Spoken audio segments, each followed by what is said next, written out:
اللہ کریم نے کلام اللہ شریف میں حضرت ادریس علیہ السلام کا ذکر مبارک سورۃ مریم اور سورۃ انبیاء میں فرمایا ہے۔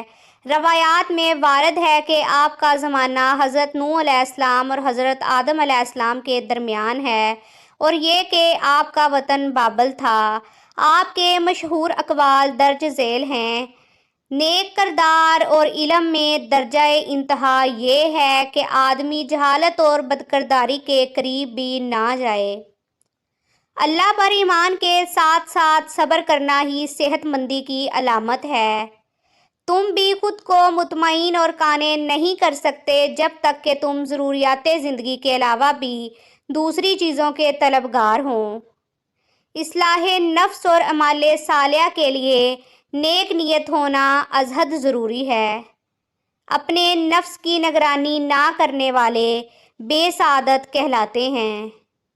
جھوٹی قسم کھانا اور دوسروں کو بھی اس فعل کے لیے آمادہ کرنا گناہ کے زمرے میں آتا ہے۔ حکمت و دانائی ہی روح کی غذائیں ہیں۔ انسان کے بس میں نہیں ہے کہ رب کی نعمتوں کا شکر ادا کر سکے جیسا کہ شکر ادا کرنے کا حق ہے۔ ویڈیو پسند آئے تو اسے لائک کریں، چینل کو سبسکرائب کریں۔ شکریہ۔